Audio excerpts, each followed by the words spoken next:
Ja'far bin Abu Thalib bin Abdul Muthalib bin Hashim masuk Islam sejak awal dan sempat mengikuti hijrah ke Habasyah. Ia malah sempat mendakwahkan Islam di daerah itu.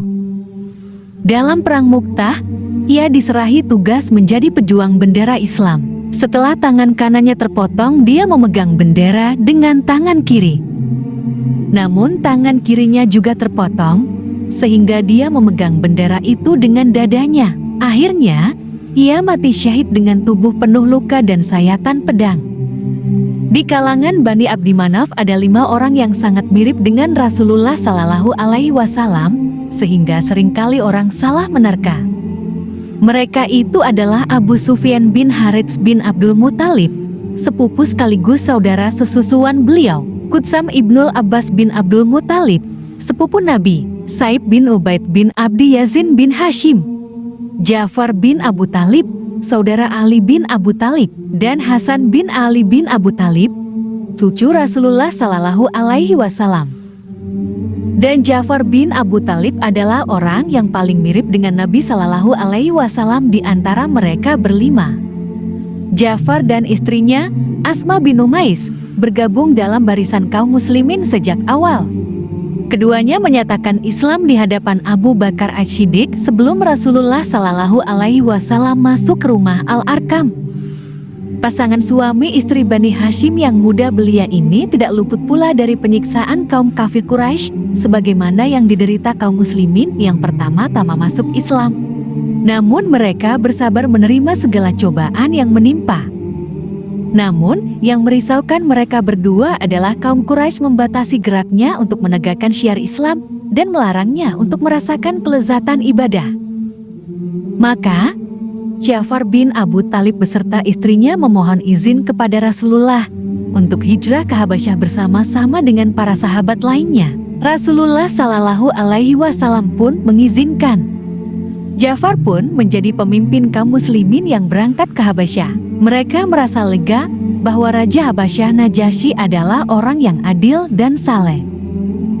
Di Habasyah, kaum muslimin dapat menikmati kemanisan agama yang mereka anut, bebas dari rasa cemas dan ketakutan yang mengganggu dan yang menyebabkan mereka hijrah. Ja'far bin Abu Thalib beserta istri tinggal dengan aman dan tenang dalam perlindungan Najasyi yang ramah tamah itu selama 10 tahun. Pada tahun ke-7 Hijriyah, kedua suami istri itu meninggalkan Habasyah dan hijrah ke Yatsrib, Madinah.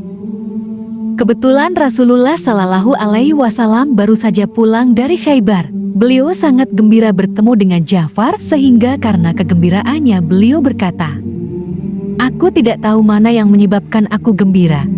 Apakah karena kemenangan di Khaybar atau karena kedatanganmu Ja'far?" Begitu pula kaum muslimin umumnya, terlebih fakir miskin, mereka juga bergembira dengan kedatangan Ja'far. Ia adalah sosok yang sangat penyantun dan banyak membela golongan duafa, sehingga digelari Abil Masakin, bapak orang-orang miskin.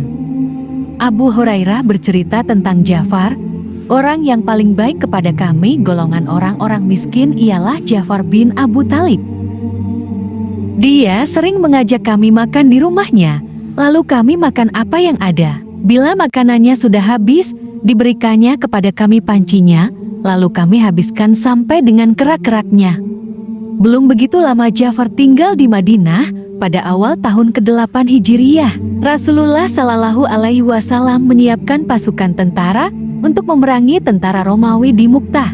Beliau mengangkat Zaid bin Haritsah menjadi komandan pasukan. Rasulullah berpesan, jika Zaid tewas atau cedera, komandan digantikan Ja'far bin Abi Thalib. Seandainya Ja'far tewas atau cedera pula, dia digantikan Abdullah bin Rawahah. Dan apabila Abdullah bin Rawahah cedera atau gugur pula, hendaklah kaum muslimin memilih pemimpin atau komandan di antara mereka. Setelah pasukan sampai di Mu'tah, yaitu sebuah kota dekat Syam dalam wilayah Yordania, mereka mendapati tentara Romawi telah siap menyambut dengan kekuatan 100.000 pasukan inti yang terlatih, berpengalaman, dan membawa persenjataan lengkap. Sementara, tentara kaum muslimin yang dipimpin Zaid bin Haritsah hanya berkekuatan 3.000 tentara. Begitu kedua pasukan yang tidak seimbang itu berhadap-hadapanan, pertempuran segera berkobar dengan hebatnya. Zaid bin Haritsah gugur sebagai syahid ketika dia dan tentaranya sedang maju menyerbu ke tengah-tengah musuh. Melihat Zaid jatuh, Ja'far segera melompat dari punggung kudanya, kemudian secepat kilat disambarnya bendera komando Rasulullah dari tangan Zaid, lalu diacungkan tinggi-tinggi sebagai tanda pimpinan kini beralih kepadanya. Dia maju ke tengah-tengah barisan musuh sambil mengibaskan pedang kiri dan kanan memukul rubuh setiap musuh yang mendekat kepadanya. Akhirnya musuh dapat mengepung dan mengeroyoknya. Ja'far berputar-putar mengayunkan pedang di tengah-tengah musuh yang mengepungnya. Dia mengamuk menyerang musuh ke kanan dan kiri dengan hebat. Tangan kanannya terkena sabetan musuh sehingga buntung. Maka dipegangnya bendera komando dengan tangan kirinya. Tangan kirinya putus pula terkena sabetan pedang musuh. Dia tidak gentar dan putus asa. Dipeluknya bendera komando ke dadanya dengan kedua lengan yang masih utuh. Sahabat mulia ini tidak rela melihat bendera baginda Nabi terjatuh. Ja'far bertempur pantang menyerah. Terdapat 80 tusukan di tubuhnya saat mempertahankan bendera Rasulullah. Semua luka itu ada di bagian depan tubuhnya. Para sahabat kemudian memikul tubuhnya yang penuh luka itu. "Minumlah air ini," kata seorang sahabat. "Aku puasa," jawabnya lemah. "Berbukalah hari ini dan berpuasalah di hari lain. Lukamu sangat parah," bujuk para sahabat. Ja'far bin Abi Thalib justru berkata, "Aku ingin berbuka di surga." Dan beliau pun akhirnya berbuka di surga. Ja'far pun syahid menyusul Zaid. Lalu, secepat kilat Abdullah bin Rawahah merebut bendera komando dari komando Ja'far bin Abu Thalib. Pimpinan kini berada di tangan Abdullah bin Rawahah, sehingga akhirnya dia gugur pula sebagai syahid, menyusul kedua sahabatnya yang telah syahid lebih dahulu.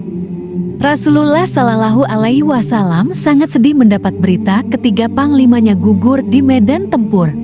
Rasulullah berdoa sambil menyeka air matanya, "Ya Allah, gantilah Ja'far bagi anak-anaknya.